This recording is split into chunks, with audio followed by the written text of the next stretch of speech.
অসুস্থতার কারণে তারাবি যদি 20 রাকাত না পড়তে পারি তাহলে কত রাকাত পড়া উচিত? রোজা রেখে ঠোঁটে পেট্রোলিয়াম জেলি ব্যবহার করা যাবে কিনা? রোজা রেখে নাক বা কানে ড্রপ ব্যবহার করা যাবে কিনা? আমাদের মসজিদে খুব দ্রুত তারাবি পড়ে, তাই বাসায় পড়লে কি সমস্যা হবে? তারাবিতে আমরা যে দোয়া পড়ি এবং মোনাজাতে যে দোয়া করি এটা সুন্নাহ সম্মত কিনা? রোজা অবস্থায় স্ত্রীর কতটুকু কাছাকাছি যাওয়া যাবে? ইফতার ও সাহরির নিয়ত সম্পর্কে কিছু বলবেন? মুখে আরবি উচ্চারণ করা কি জরুরি? সিয়ামরত মহিলার দিনের বেলা পিরিয়ড শুরু হলে দিনের বাকি অংশ না খেয়ে থাকতে হবে, খেলে কি গুনাহ হবে? তারাবি নামাজ একাকি পড়লে কেরাত উচ্চস্বরে পড়বো নাকি মনে মনে পড়বো? রোজা থাকা অবস্থায় হাতের বা পায়ের নখ কাটা যাবে কিনা? কেউ যদি ফরজ সালাত আদায় না করে রোজা রাখে, তার রোজা রাখার যৌক্তিকতা কতটুকু? আমি গর্ভবতী, আমার বমি হয়, মাথা ঘুরে, তাহলে আমার রোজার বিধান কি? সুন্নাত সালাত অবস্থায় ফরজ সালাত শুরু হলে কি করব? আর বিলম্ব না করে চলুন তাহলে আপনাদের যে সমস্ত প্রশ্নগুলো আমাদের কাছে চলে এসেছে সেগুলোর উত্তর দিতে আমরা শুরু করি। পিয়াস এমডি রাইসুল রেজা জানতে চেয়েছেন, সিয়ামরত মহিলার দিনের বেলা পিরিয়ড শুরু হলে দিনের বাকি অংশ না খেয়ে থাকতে হবে, খেলে কি গুনাহ হবে? না খেয়ে থাকা উচিত, বাকি অংশ তার রোজার সম্মানার্থী করা উচিত। আহমেদ শাহাদাত জানতে চেয়েছেন, রোজা থাকা অবস্থায় হাতের বা পায়ের নখ কাটা যাবে কিনা? উত্তর কাটা যাবে, কোনো অসুবিধা। রোজা রেখে হাত পা নখ কাটা যাবে, এর সাথে রোজা ভঙ্গের কোনো সম্পর্ক নেই। এরপরে নার্গিস আক্তার জানতে চেয়েছেন, আমার বাবু হয়েছে 1 মাস, আমি এখন সুস্থ, আমি কি রোজা রাখতে পারবো? হ্যাঁ, অবশ্যই। বাবু 1 মাস হলে বাবুকে দুধ পান করলে আপনি রোজা রাখতে পারবেন, এমন কোনো কথা নেই। এই অবস্থা আপনাকে রোজা রাখতে হবে, আল্লাহ তাআলা যদি আপনাকে সুস্থ রেখে থাকেন। সারজু রিমা এই আইডি থেকে আপনি জানতে চেয়েছেন, রোজা রেখে ঠোঁটে পেট্রোলিয়াম জেলি ব্যবহার করা যাবে কিনা? ঠোঁটে যদি খুব বেশি ফেটে যায়, খুব বেশি বিরক্তির কারণ হয়, তাহলে হালকা করে দিতে পারেন, কিন্তু আপনার একান্ত যদি ঠোঁট না ফাটে বা খুব বেশি কষ্ট না হয় তাহলে পেট্রোলিয়াম জেলি ঠোঁটে ব্যবহার খুব বেশি করে করলে আপনার সেটি আমাদের থুতুর সাথে ভেতরে যাবে, সে আশঙ্কা আছে। এই জায়গা থেকে এটি করা অনুচিত এবং অনুত্তম এবং করা যাবে না। নাজির আহমেদ ফারুক আপনি জানতে চেয়েছেন, তারাবিতে আমরা যে দোয়া পড়ি এবং মোনাজাতে যে দোয়া করি এটা সুন্নাহ সম্মত কিনা? ভাই, তারাবির 4 রাকাত পর পর দোয়া পড়া বা তারাবির শেষে সবাই মিলে আলাদা করে দোয়া করার কোনো শিক্ষা, কোনো নির্দেশ রাসূল আকরাম সাল্লাল্লাহু আলাইহি ওয়াসাল্লাম থেকে দেন নাই। সাহাবায়ে কেরাম তারাবি জামাতের সাথে পড়েছেন, কিন্তু তারা এরকম কোনো দোয়া করেছেন বলে কোনো প্রমাণ নাই। আর শরীয়তে কোনো কিছুর প্রমাণ না থাকলে ইবাদতের মধ্যে কোনো ইবাদতের মূল স্ট্রাকচার বা পদ্ধতির মধ্যে কোনো কিছু হাদিসে না থাকলে সেটাকে আমরা ইবাদতের অংশ হিসাবে যুক্ত করা এটা সঠিক কাজ নয়। আমরা মনে করি যে এটাকে কেউ যদি তারাবির অংশ মনে করেন তো এটা ভুল হবে। হ্যাঁ, মাঝে মধ্যে করলেন সেটি ভিন্ন কথা, সালাতের পর দোয়া কবুল হয় সেই জায়গা থেকে যা মতো দোয়া করলেন সেটাও অসুবিধা নেই, এটা ঐচ্ছিক বিষয়। কিন্তু সিস্টেম বানিয়ে নেওয়া এবং এটাকে একটা ফরম্যাটে আনা যে নিয়মিত এই কাজটা করা সেটা কিন্তু সঠিক নয়। এরপর শেখ মোহাম্মদ শামীম জানতেছেন, তারাবি নামাজ একাকি পড়লে কেরাত উচ্চস্বরে পড়বো নাকি মনে মনে পড়বো? দুইটাই করতে পারেন। উচ্চস্বরে পড়বেন এই নিয়তে, আপনি তাকবীর জোরে দিবেন, একামত দিবেন যে আপনি ইমামতি করছেন, কেউ এসে আপনার সাথে পাশে যেন মাঝপথে দাঁড়িয়ে যেতে পারে, সেই জায়গা থেকে আপনি উচ্চস্বরে পড়তে পারেন। আর যদি সেরকম কোনো আশা না থাকে, কেউ আসবেন আপনার সাথে যুক্ত করবেন, এরকম কোনো আশা না থাকলে বা আপনি চাইলে একাকি পড়বেন, সেই উদ্দেশ্যে আপনি আস্তে আস্তেও পড়তে পারেন, অসুবিধা নেই। এরপরে শিহাব মন্ডল জানতে চেয়েছেন, রোজা অবস্থায় আতর বা পারফিউম ব্যবহার করার বিধান কি? উত্তর হলো জায়েজ আছে, কোনো অসুবিধা নেই। আতর পারফিউম ব্যবহার করা যাবে, রোজা রেখে তেল ব্যবহার করা যাবে, কোনো অসুবিধা নেই। ইয়াকুব হোসাইন জানতে চেয়েছেন, রোজা রাখা অবস্থায় স্বপ্নদোষ হলে রোজা থাকবে কিনা? থাকবে, কোনো অসুবিধা নেই। স্বপ্নদোষ মানুষ ইচ্ছাকৃত করে না, অতএব স্বপ্নদোষ হলে বীর্যপাত হয়ে গেলে ঘুমের মধ্যে আপনার রোজা কন্টিনিউ করতে পাওয়া হবে। স্বপ্নদোষের কারণে বীর্যপাত হলে সে কারণে আপনি গোসল করবেন, গোসল ফরজ হবে আপনার, কিন্তু রোজা ভাঙবে না। শাকুল খান জানতে চেয়েছেন, কেউ যদি ফরজ সালাত আদায় না করে রোজা রাখে, তার রোজা রাখার যৌক্তিকতা কতটুকু? তিনি রোজা রাখছেন, একটা ফরজ আদায় করতেছেন, এজন্য আমরা অবশ্যই তাকে অ্যাপ্রিসিয়েট করবো যে তিনি অন্তত একটা ফরজ আদায় করতেছেন। কিন্তু রোজা নামাজ না পড়ে রোজা রাখার মানে হলো যে তিনি লুঙ্গি না পরে আপনার গেঞ্জি পরার জন্য অস্থির হয়ে উঠেছেন, ব্যাপারটা এরকম হয়ে যাবে। গেঞ্জি পরাও দরকার, কিন্তু লুঙ্গি পরা তার চেয়ে বেশি দরকার। অতএব নামাজটাকে সবচেয়ে বেশি গুরুত্বের সাথে দিতে হবে, তারপর তিনি রোজার জন্য চেষ্টা করতে হবে। নামাজ না পড়ে রোজা রাখা এটা হলো নামাজের গুরুত্ব বা সালাতের গুরুত্ব না বোঝার কারণে। আল্লাহ তাআলা আমাদের ভাইকে বোঝার তৌফিক দান করুন। ত্রিহান আপনি আইডি থেকে জানতে চাইছেন, আমি গর্ভবতী, আমার বমি হয়, মাথা ঘুরে, তাহলে আমার রোজার বিধান কি? যদি বমি হয় এতে রোজা ভাঙবে না, ইচ্ছাকৃত বমি না করলে রোজা ভাঙবে না। হাদিসে নবী সাল্লাল্লাহু আলাইহি ওয়াসাল্লাম বলেছেন, যে ব্যক্তির বমি হয় তার রোজা ভাঙবে না, যে ইচ্ছাকৃত বমি করে হাত দিয়ে বা বের করে তার রোজা ভাঙবে। আর যদি বমি হওয়ার পর কিছু আপনি গিলে ফেলেন তার কারণে রোজা ভাঙবে, কিন্তু এমনি বমি হলে রোজা ভাঙবে না। মাথা ঘুরে বমি হয়, তারপর কষ্ট করে আপনার রোজা রাখা উচিত, এটা ফরজ রোজা, এখানে কার্পণ্য করা উচিত নয় এবং ত্রুটি করা উচিত নয়। আল্লাহ আমাদের তৌফিক দান করুন। এমনি হাসানুল করিম জানতেছেন, রোজা অবস্থায় স্ত্রীর কতটুকু কাছাকাছি যাওয়া যাবে? রোজা অবস্থায় স্ত্রীর সাথে সম্পূর্ণ পাশাপাশি শোয়া যাবে, থাকা যাবে, এমনকি চুম্বনও করা যাবে, আলিঙ্গনও করা যাবে, কোনো অসুবিধা নেই। শুধুমাত্র স্ত্রীর সহবাস সেটি করা যাবে না। সহবাসটা যাতে না হয় সেই জিনিসটি খেয়াল করতে হবে। লজ্জাস্থানের মিলন সেটি সরাসরি হারাম, বীর্যপাত না হলেও শুধু সম্মিলনটাই হারাম। এছাড়া আলিঙ্গন চুম্বন হতে পারে। আমাদের আয়েশা রাদিয়াল্লাহু আনহা বলেছেন যে নবী সাল্লাল্লাহু আলাইহি ওয়াসাল্লাম রোজা রাখা অবস্থায় স্ত্রীদের আদর সোহাগ তিনি করতেন। এটি জায়েজ আছে। তবে কেউ যদি সেটি করতে গেলে নিজেকে নিয়ন্ত্রণ করতে পারবেন না এমন আশঙ্কা হয়, তাহলে তার জন্য এটি করা জায়েজ নাই। সাদ্দাম হোসেন জানতে চেয়েছেন, গর্ভবতী 9 মাসের সময় রোজা না রাখলে গুনাহগার হবে কি না। 9 মাসের সময় যদি রোজা রাখলে তার অসুবিধা হয়, সন্তানের বড় কোনো রিস্ক থাকে, অথবা তার শরীরে বড় ধরনের কোনো রিস্ক থাকে, যেটা একজন দিনদার একজন মুসলিম ডাক্তার তাকে সাজেস্ট করেন, তাহলে সেক্ষেত্রে রোজা না রাখলে গুনাহগার হবেন না।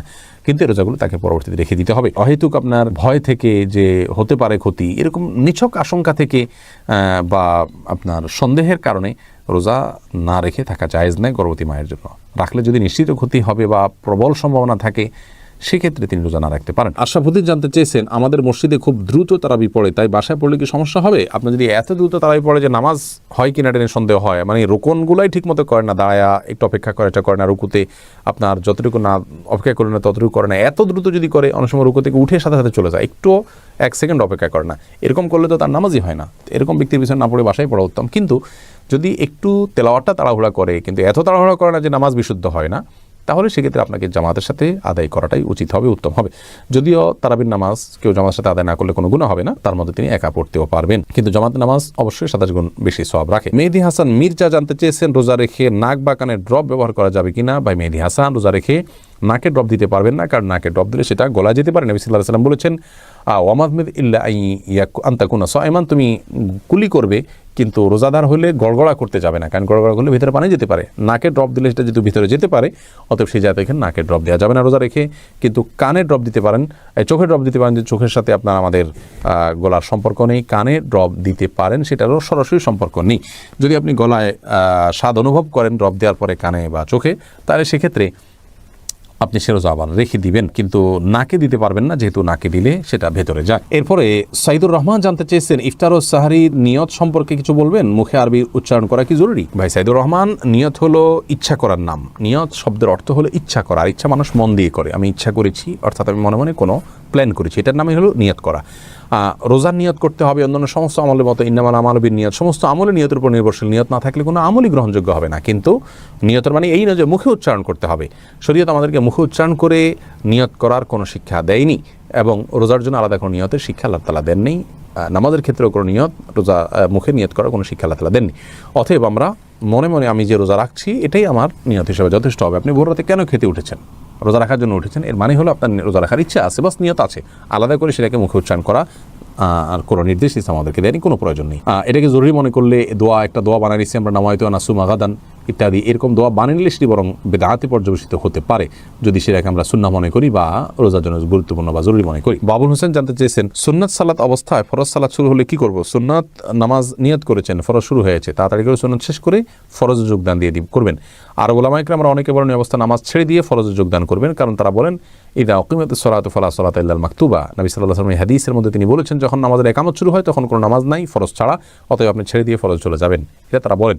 তো আমরা মনে করি আল্লাহ তাআলা বলেছেন, ওয়ালা তুবতিলু আমালাকুম, তোমরা তোমাদের আমল নষ্ট করে ফেলো না। আপনি নামাজ শুরু করেছেন, এখন নষ্ট করে ফেলবেন না। অতএব নামাজকে দ্রুত শেষ করে আপনি ফরজে যোগ দিবেন। আর নবী সাল্লাল্লাহু আলাইহি ওয়াসাল্লাম যে বলেছেন ইকামত শুরু হলে আর কোনো নামাজ নয়, তার মানে অন্য কোনো নামাজ শুরু করা যাবে না, আগে থেকে করে ফেললে এটা শেষ করে নেবেন। এটাই অধিকতর বিশুদ্ধ এবং যুক্তিযুক্ত বলে আমরা মনে করি। শিরিন, আপনি জানতে চেয়েছেন, অসুস্থতার কারণে তারাবি যদি 20 রাকাত না পড়তে পারি তাহলে কত রাকাত পড়া উচিত? তারাবি 20 রাকাত না পড়তে পারলে যতটুকু তৌফিক হলো ততটুকু পড়বেন। তারাবির রাকাত ফুলফিল না করলে যে কোনো গুনাহ হবে এমন না, ফরজ রোজার মতো। অসুস্থতার কারণে আপনি যদি 2-4 রাকাত 6 রাকাত কমও পড়েন কোনো অসুবিধা নেই। নাজমা বেগম জানতে চেয়েছেন, ইফতারের সময় আজানের উত্তর কিভাবে দিব? ইফতারের পাশাপাশি আপনি আজান খেতে আজানের উত্তর দিতে পারবেন, কোনো অসুবিধা নেই, দেওয়া উচিত। সাইদুর রহমান জুয়েল জানতে চেয়েছেন, মোবাইলে কোরআন শরীফের অ্যাপস ডাউনলোড করে তেলাওয়াত করলে কোনো গুনাহ হবে কিনা? না, কোনো গুনাহ হবে কেন, সওয়াব হবে, কোনো অসুবিধা নেই। এরপরে সেজান হোসেন আপনি লিখেছেন, নন মাহরাম কারো কমেন্টে রিপ্লাই করলে গুনাহ হবে কিনা? নন মাহরাম কারোর কমেন্টের রিপ্লাই যদি প্রয়োজন হয় তাহলে আপনি করতে পারেন, যদি প্রয়োজন না হয় তাহলে সেক্ষেত্রে যথাসম্ভব ফিতনার আশঙ্কা থাকলে সেক্ষেত্রে এটা থেকে আপনার বিরত থাকতে হবে, এবং এটি ফিতনার দ্বারকে যেন উন্মোচন না করে সেজন্য একান্ত প্রয়োজন না হলে রিপ্লাই না করা উচিত। হ্যাঁ, এমন কোনো রিপ্লাই আপনি করেছেন যেখানে আসলে ফিতনার কোনো বিষয় নাই বা খুব প্রয়োজনীয়, তিনি ভুল কিছু বলেছেন সেটাকে আপনি সংশোধন করেছেন, এটা জায়েজ আছে। কিন্তু যেটা আজকাল দেখা যায় যে সেখানে অপ্রাসঙ্গিক কথা বলে, অর্থাৎ যেটা আসলে প্রয়োজনীয় কোনো কথা না সেরকম কিছু বলে আমরা তাদের দৃষ্টি আকৃষ্ট করার জন্য অনেকে করে থাকি, এরকম দেখা যায়, তো সেটা হলে সেটা গুনাহ হবে। শহীদ আম্বিয়া এর থেকে আপনি লিখেছেন, মসজিদ কমিটি কি ধরনের লোকদের নিয়ে গঠিত হওয়া উচিত? মসজিদ কমিটিতে সে সমস্ত লোকরা থাকা উচিত যে মানুষগুলোর মধ্যে আল্লাহর ভয় আছে, যারা আল্লাহ ছাড়া কাউকে ভয় করেন না, যারা ঈমান এনেছেন, ৫ ওয়াক্ত নামাজ পড়েন এবং যাকাত দিয়ে থাকেন। এই 4 বৈশিষ্ট্য, ঈমান এনেছেন, নামাজ পড়েন, যাকাত দিয়ে থাকেন এবং আল্লাহ ছাড়া কাউকে পরোয়া করেন না, আল্লাহর ভীতিটা তাদের মধ্যে আছে, আল্লাহকে শুধু হিসেব করে কথা বলেন, বাকি কারোর মুখের দিকে তাকিয়ে কথা বলেন না, অন্তত সত্য লুকান না। এই মানুষগুলো মসজিদ কমিটির দায়িত্বশীল হওয়ার জন্য উপযুক্ত আল্লাহর কালামের ভাষায়। ইসরাত জাহান ঝিনুক আপনি লিখেছেন, নামাজে অনেক সময় সূরা নাস আগে পড়া হয়ে যায়, সূরার সিরিয়াল ঠিক থাকে না, এতে কি নামাজ সমস্যা হবে? নামাজে সূরা নাস যদি আগে পড়া হয়ে যায় তাহলে সেক্ষেত্রে প্রথম রাকাতে সূরা নাস পড়ে ফেলেছেন, তাহলে সেক্ষেত্রে আপনি পরবর্তী রাকাতে সূরা নাস পড়বেন, ইনশাআল্লাহ এর কারণে গুনাহ হবে না। তবে এটা যেন সচরাচর সবসময় না হয় সেটা লক্ষ্য রাখা উচিত। সূরার ধারাবাহিকতা রক্ষা করা মুস্তাহাব নামাজের মধ্যে, অর্থাৎ আগের দিকে সূরা আগে পড়া, পরের সূরা পরে পড়া উচিত। কিন্তু কোনো কারণে শেষের সূরাটাই আপনি প্রথম রাকাতে পড়ে ফেলছেন, এখন তো আর আপনার এরপরে কোনো সূরা নাই, আপনি কই যাবেন? অতএব আপনি ওই সূরাটাকেই, সূরা নাসকে আবার রিপিট করলে নামাজ হয়ে যাবে ইনশাআল্লাহ। তবে মাঝে মধ্যে এরকম হলে ইচ্ছাকৃত হয় নাই, আপনার ভুলে হয়ে গেছে, গুনাহ হবে না ইনশাআল্লাহ। শাহিন রহমান লিখেছেন, আমি যদি জানি আমার সম্পদ একই থাকবে তাহলে কি আমি 3-4 বছরের জাকাত একসাথে দিতে পারবো কাউকে স্বাবলম্বী করবার জন্য? বোন শাহিন রহমান, আপনার প্রশ্ন উত্তর হলো যে একই সম্পদ আপনার থাকবে সেই ধারণা করে আপনি জাকাত দিয়ে দিতে পারেন, জাকাত অগ্রিম দেওয়া যায়, কিন্তু পরবর্তী বছরে যে আপনার জাকাতের যখন হিসাব করার সময় হবে তখন আপনি দেখবেন যে আমি যে জাকাত দিয়েছিলাম সেখানে আসলে কোনো নতুন করে সম্পদ যোগ হয়েছে কিনা। যদি যোগ হয়ে থাকে তাহলে সেটা জাকাতও আপনি হিসাব করে দিয়ে দেবেন, অর্থাৎ অ্যাডজাস্ট করবেন। আর যদি কম হয়ে থাকে, আল্লাহ না করেন, তাহলে তো সেক্ষেত্রে আর অতিরিক্ত দেওয়া আছে আপনার, সেটা নফল সাদাকা হিসাবে বেঁচে দেবো ইনশাআল্লাহ তাআলা। আমার স্বামী দেবদেবীর বিশ্বাস করে আমার কাছে এসব গোপন করে বিয়ে করেছে, আমার বিয়ে জায়েজ হয়েছে কিনা? যদি কোনো নারী কিংবা পুরুষ নিজে শিরকে লিপ্ত মুশরিক, নিজের সে পরিচয়টাকে লুকিয়ে বিয়ে করেন, পরবর্তীতে সেটি প্রমাণিত হয় তার কর্মকাণ্ড দ্বারা, তার স্বীকারোক্তি দ্বারা, তাহলে সেক্ষেত্রে বিবাহ বিচ্ছেদ হয়ে যাবে এবং বিবাহ বাতিল হয়ে যাবে, বিবাহ সঠিক হয় নাই এবং তিনি প্রতারণার জন্য নিশ্চয়ই অনেক বড় পাপিষ্ঠ এবং অপরাধী হিসেবে বিবেচিত হবেন, যা বলা বাহুল্য। কাউসার আলম আব্দুল লিখেছেন, বিভিন্ন মাদ্রাসার মধ্যে দেখা যায় ক্লাসে অনুপস্থিতির জন্য জরিমানা করা হয়, এটা কি শরীয়ত সম্মত? ক্লাসে অনুপস্থিত থাকার জন্য স্কুল হোক আর মাদ্রাসা হোক কোথাও আর্থিক যে জরিমানা করা হয় এটি শরীয়তের দৃষ্টিকোণ থেকে জায়েজ নেই। অর্থদণ্ড করা এটা বর্তমান সমাজে ব্যাপকভাবে প্রতিষ্ঠিত পরিচিত হলেও ইসলাম শরীয়ত এটাকে জায়েজ বলে না। এখন আপনি বলবেন যে অর্থদণ্ড না করলে অনেক অপরাধ দমন করা সম্ভব নয়, তাহলে সেক্ষেত্রে এটার জন্য অন্য কোনো ওয়ে হতে পারে। যেমন এভাবে হতে পারে যে কোনো ছাত্র ক্লাস অনুপস্থিত হলে নির্দিষ্ট সময় এতদিন বা এই নিয়মে, তাহলে সেক্ষেত্রে তার ভর্তি বাতিল হয়ে যাবে। নতুন করে ভর্তি হতে যে অর্থদণ্ড করবেন আপনি, সেটা ভর্তি ফি হিসাবে নেবেন, 200 টাকা দিয়ে নতুন করে ভর্তি হতে হবে। তো এরকম কোনো প্রক্রিয়া থাকলে সেটি জায়েজ হবে ইনশাআল্লাহ তাআলা।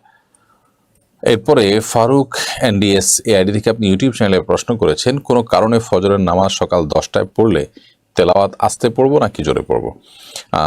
ফজর যখন কাজা হয়ে গেছে, ফজর যেহেতু উচ্চস্বরে কেরাত ছিল, এটা যখন কাজা করবেন তখন আপনার স্বাধীনতা থাকবে, আপনি চাইলে উচ্চস্বরে পড়তে পারেন, কেরাত উচ্চস্বরে দিয়ে কাজা করতে পারেন, আর চাইলেই নীরবে পড়তে পারেন।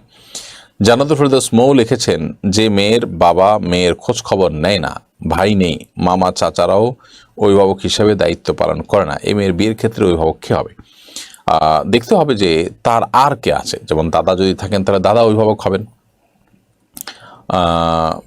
আপনার মামা চাচারা অভিভাবক হিসেবে দায়িত্ব পালন করেন না বলতে আপনি কি বোঝাতে চেয়েছেন? যদি এমন হয় যে না, তারা স্বীকারোক্তি দিতে চান না, ফোন ধরেন না, সময় দিতে রাজি না, কোনো ক্ষেত্রে দায়িত্ব নিতে রাজি না, তাহলে তো সে অভিভাবক থাকার না থাকার সমান। তাহলে পরবর্তী অভিভাবক কে আছে এটা দেখতে হবে, দাদা আছেন কিনা, নানা আছেন কিনা দেখতে হবে। এরকম রক্ত সম্পর্কে কেউ যদি দূরবর্তীও থাকেন তাহলে তারা অভিভাবকত্ব করবেন। যদি সেরকমও কেউ না থাকে, বেঁচে নেয়, যারা বেঁচে আছে তারা অভিভাবকত্ব করতে চায় না বা তাদের কোনো আগ্রহ নাই এবং তারা বরং আপনার অনাগ্রহ দেখানোর কারণে কোনো প্রকার ইনভলভ হতে চান না, তাহলে সেক্ষেত্রে এরকম মেয়ের অভিভাবকত্ব করবেন স্থানীয় কোনো গণ্যমান্য ব্যক্তি, কোনো মসজিদের ইমাম, এরকম ব্যক্তি হয়ে তাকে বিবাহ দেওয়ার উদ্যোগ নেবেন। জান্নাতুল ফেরদৌস আপনি লিখেছেন, লাইভটি প্রায় 60 পর্ব থেকে দেখছি, এখন পর্যন্ত একটি বাদ পড়েনি, আলহামদুলিল্লাহ অনেক কিছু শিখতে পেরেছি, আল্লাহ আপনাকে নেক হায়াত দান করুন। ভাই বোন জান্নাতুল ফেরদৌস, আল্লাহ আপনাকেও নেক হায়াত দান করুন, আমরা দোয়া করি। আর আপনি অনেকগুলো পর্ব দেখছেন, প্রায় 150 শতাধিক পর্ব দেখছেন, এটি জেনে আমাদের খুব ভালো লাগলো। জাযাকুমুল্লাহ খাইর। আল্লাহ আমাদের সবাইকে হেদায়েতের উপর রাখুন। সালমান ফার্সি লিখেছেন, আসুন্নাহ ফাউন্ডেশনের সদস্য হব কিভাবে? আসুন্নাহ ফাউন্ডেশনের সদস্য হওয়ার জন্য আসুন্নাহ ফাউন্ডেশনের যে ওয়েবসাইট আছে, সেই ওয়েবসাইটে গিয়ে আপনি সদস্য হতে পারবেন। www.asunnahfoundation.org এটা লিখে আপনি যদি সার্চ করেন গুগলে, তাহলে সেক্ষেত্রে আমাদের ওয়েবসাইট চলে আসবে। সেখানে সদস্য হওয়ার নিয়ম একদম ফ্রন্ট পেজে আপনি দেখতে পাবেন, সেখানে ক্লিক করে সদস্য হতে পারেন। এছাড়া আমাদের এই পেজে যেখানে লাইভটি দেখতে পাচ্ছেন, আমাদের এই পেজে আমাদের ফাউন্ডেশনের যে পেজ আছে, ভেরিফাইড পেজ, আমাদের ইউটিউব চ্যানেল, সব জায়গায় আমাদের অফিসের নাম্বার আছে। এই নাম্বারে আপনি অফিস টাইমে ফোন করেও সদস্য হতে পারেন ইনশাআল্লাহ তাআলা। রোমানা আক্তার খান আপনি লিখেছেন, আমারও আমার পরিবারের জন্য দোয়া করবেন। অবশ্যই আল্লাহ তাআলা আপনাদের প্রতি রহম করুন, আমরাও দোয়া চাই। আমাদের সমাজে অসুস্থ মণ্ডলী সবার জন্য দোয়া করে আল্লাহ তাআলা সবাইকে কল্যাণের পথে রাখুন, সুস্থ রাখুন, নিরাপদে রাখুন, ভালো রাখুন। আব্দুর রাজাক এইচটি এর দিকে আপনি লিখেছেন, ফরজ নামাজের আজানের পরে মাইকে বা হ্যান্ড মাইকে নামাজে আসার জন্য আবার ডাকাডাকি করা যাবে কিনা জানলে খুশি হতাম। না, পুরোনো ডাকাডাকি করা যাবে না, কারণ প্রথম যে আপনি আজান দিয়েছেন এটাই ডাক। এরপর আলাদা করে ডাকাডাকি করা মানে হলো যে প্রথম, অর্থাৎ বিশেষ করে মাইকে আপনি আজানের মতো করে ডাকলেন, সেটার মানে হলো আপনি একাধিক আজানে বিশ্বাসী, বা এটাও এক প্রকার আজান। আর যদি এমনিতেই ওরকম মাইকে ডাকাডাকি কিছু না, জাস্ট ব্যক্তিগতভাবে কাউকে স্মরণ করে দিলেন যে আজান হয়েছে বা ওয়াক্ত হয়েছে, তাহলে সেটা তো জায়েজ আছে, অসুবিধা নেই। এরপরে নাজিফা তাসনিম আপনি লিখেছেন, ঘুমানোর আগে যে দোয়া পড়ি মুখ না নাড়িয়ে মনে মনে পড়া যাবে কিনা? যে কোনো দোয়া বা তেলাওয়াত যেগুলো পাঠ করার নির্দেশ এসেছে, সেগুলোতে মুখ নাড়তে হবে, জিহ্বা নাড়তে হবে। মনে মনে পড়লে সেটি পড়া হয়েছে বলে বিবেচিত হবে না। রেজাউল করিম মাহমুদ লিখেছেন, ওয়াশরুমে কি মোবাইল নিয়ে যাওয়া যাবে? দেখুন, ওয়াশরুমে যত অল্প সময় নিজের কাজ সেরে চলে আসা যায় ততই ভালো, অতএব মোবাইল নিয়ে না যাওয়া উচিত। মোবাইলের সাথে আমাদের সম্পর্কটা এত গভীর হয়ে গেছে আজকাল যে আমরা মোবাইল ছাড়া ওয়াশরুমে যেতে পর্যন্ত পাই না। তো মোবাইল নিয়ে ওয়াশরুমে গেলে অনেক ডাক্তারের সাথে আমার আলাপ আলোচনা হয়েছে, তারা অনেকে আছে কমোডে বসে লম্বা সময় ব্যয় করেন, এবং এটি অনেক কোলোরেক্টাল আপনার রিলেটেড অনেক রোগের কারণ হয়। তো স্বাস্থ্যের জন্য এটি ভালো না। তাছাড়া সেখানে একটা নাপাক জায়গায় লম্বা সময় বসে থাকা এবং সেখানে বাল্টি করা, উন্নত অনেক দেশে পেপার পত্রিকা পড়ে মানুষ নানান কাজকাম করে, এগুলো কোনোটাই ইসলাম শরীয়ত দৃষ্টিতে কোনো প্রশংসনীয় কাজ না, নোংরা কাজ। যথাসময় এটা থেকে বিরত থাকা উচিত। শামসুল হক লিখেছেন, আপনার মতো বিজ্ঞ আলেমরা মাহফিল বিমুখ হওয়ার কারণে এক ধরনের শূন্যতা সৃষ্টি হচ্ছে, আপনাকে আবার মাহফিলে ফিরে আসা আহ্বান জানাচ্ছি। ভাই শামসুল হক, আমরা এই বছর মাহফিল করব না, এটা আমরা আগে ঘোষণা দিয়েছি। আর এটাও এক রকমের পরীক্ষামূলক যে আমরা মাহফিল না করে ভিন্ন কোনোভাবে দাওয়াতি কাজ করতে পারি কিনা। তো আলহামদুলিল্লাহ সেটি আমরা করছি। তবে আগামী বছর আমরা মাহফিল করতে আবার নতুন করে আমরা ভাববো কিনা সেটা নিয়ে আলাপ আলোচনা ইতিমধ্যে আমাদের মধ্যে হচ্ছে। আমরা যদি পরামর্শ করি, ভালো মনে করি, ইনশাআল্লাহ বিদিনা পরামর্শের সিদ্ধান্ত হলে আমরা আগামী বছর খুবই সীমিত পরিসরে মাহফিল করতেও পারি, যদি আল্লাহ তাআলা তৌফিক দান করেন। এরপরে শাহরিয়া জামাল আপনি লিখেছেন, আমি কিভাবে আল্লাহর পথে ফিরে আসবো? আল্লাহর পথে ফিরে আসার জন্য আপনি সমস্ত পাপাচার গুনহার কাজ ছেড়ে দিয়ে আল্লাহ সমস্ত নির্দেশগুলোকে মেনে মেনে চলার চেষ্টা করুন, কোরআন হাদিস জেনে সে অনুযায়ী আমল করার চেষ্টা করুন, এটাই আল্লাহর পথে ফিরে আসা। আশরা হুমায়রা আপনি লিখেছেন, কোনো বাচ্চা যদি ডায়পার পরা থাকে, আমি বুঝতে পারি তার পেশাব বা টয়লেট হয়েছে, আমার ওযু থাকা অবস্থায় সে যদি আমার কোলে থাকে, তাহলে ওযু ভেঙে যাবে? না, ওযু ভাঙবে না, কারণ আপনার শরীরে কোনো নাপাক লাগছে না। এমনকি নাপাক যদি লাগেও, লিক হয়ে শরীরে লাগলো, কাপড়ে লাগলো, তাহলে সেক্ষেত্রে আপনার ওযু ভাঙবে না। তবে যে জায়গায় লেগেছে ওই জায়গাটা ধুয়ে ফেলতে হবে। আর যদি না লাগে, ডায়পারের ভিতরে থাকে, তাহলে সেক্ষেত্রে ওযুও ভাঙবে না, কাপড় জোড় নাপাক হবে না। কারণ ওযু তো আপনার শরীর থেকে নাপাক বের হলে ভাঙবে, বাচ্চার শরীর থেকে নাপাক বের হলে আপনার ওযু ভাঙবে না। আর নাপাক যদি আপনার শরীরে না লাগে, তাহলে সেক্ষেত্রে শরীর বা কাপড় নাপাক হওয়ার প্রশ্ন নেই। রাফিন আহমেদ লিখেছেন, আজানের সময় কি বাথরুম করা যাবে? আজান চলছে এই সময়ের সাথে আপনি ওয়াশরুমে যেতে পারেন, কোনো অসুবিধা নেই। এরকম করে নিষেধাজ্ঞা নেই যে আজান চলছে ওই টাইমে আপনি ওয়াশরুম টয়লেটে যেতে পারবেন না। অম্মি হাবিবা সোনিয়া আপনি লিখেছেন, আমার প্রেগনেন্সির 11 সপ্তাহ পর অ্যাবর্শন করা হয়, এই অবস্থায় কি আমার নামাজ পড়তে হবে? 11 সপ্তাহ পর যদি আপনার অসুস্থতার কারণে বাচ্চা অ্যাবর্শন করতে হয়, ডিএনসি করতে হয়, তাহলে সেক্ষেত্রে ব্লিডিং হলে আপনি নেফাসের মতো সন্তান প্রসব পরবর্তী যে ব্লিডিং সেটার মতো করে সর্বোচ্চ 40 দিন পর্যন্ত আপনি নামাজ পড়বেন না। আর যদি এরপরও ব্লিডিং হয় তাহলে তখন নামাজ পড়বেন। আর যদি 40-এর নিচে থেমে যায় ব্লিডিং, তাহলে যে কদিন ব্লিডিং হয় নামাজ পড়বেন না, বাকি দিনগুলোতে আপনি নামাজ পড়বেন। এরপরে মাহমুদ আল হাজি এর দিকে আপনি লিখেছেন, আমি একদিন ভুল করে তাড়াহুড়োয় বাসের ভাড়া না দিয়ে বাস থেকে নেমে পড়েছি। এখন এক্ষেত্রে কিভাবে বাসের দায়িত্বশীল লোকজনের হক আদায় করবো? বাস কোম্পানি যদি নাম জানা থাকে তাহলে সেই কোম্পানির টিকিট কেটে আপনি ছেড়ে ফেলে দিন, টাকাটা তাদের ওখানে ঢুকে গেল, সেটি একটা প্রক্রিয়া হতে পারে।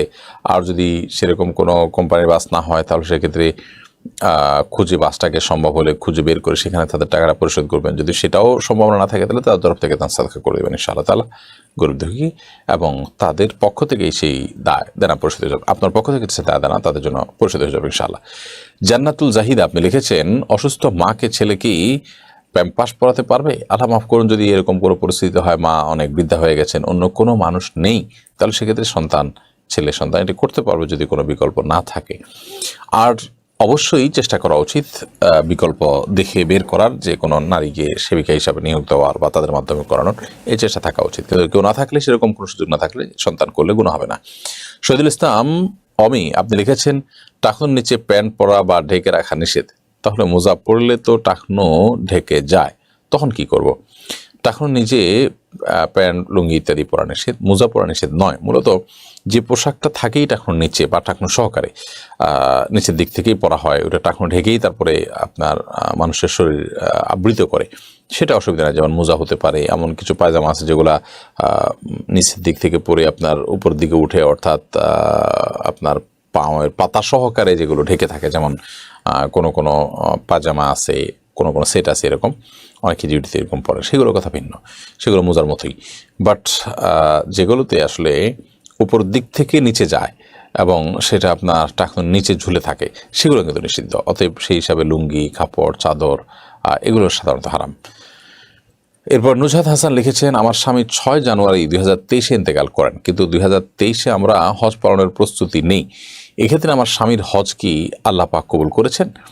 আর আমি যে হজে যেতে পারলাম না, সেক্ষেত্রে আমার করণীয় কি? আপনার স্বামী 6 জানুয়ারি 2023 যে মারা গেছেন, আল্লাহ তাআলা তার প্রতি রহম করে, আমরা দোয়া করি। 2023 হজ পালনের প্রস্তুতি নিয়েছেন, কিন্তু সম্ভবত আপনি জানতে চাচ্ছেন যে হজ তিনি করতে পারেন নাই, সম্ভবত আপনি বলতে চাচ্ছেন।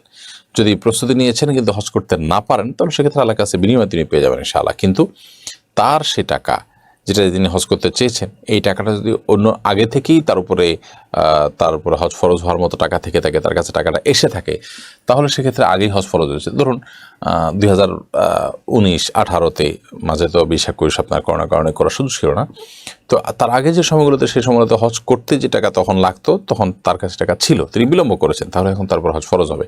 বিধায় এখন তিনি যদি মারাও যান, তাহলে তার সে সম্পদ থেকে, তার পক্ষ থেকে হজ করা দেওয়ার উদ্যোগ গ্রহণ করা উচিত। আর আপনার কোনো মাহরাম সাথে থাকলে, তাকে নিয়ে হজ করার সুযোগ থাকলে আপনি অবশ্যই করবেন। আর যদি সেরকম কোনো লোক না থাকে, তাহলে সেক্ষেত্রে আপনার উপরে আপনার হজ করা ফরজ হবে না, অর্থাৎ সেক্ষেত্রে আপনি হজে যেতে পারলেন না যদি কোনো মাহরাম না থাকে, কারণ মাহরাম ছাড়া হজ যাওয়া জায়েজ নাই, সেক্ষেত্রে আপনি নিজে হজ করতে যাবেন না।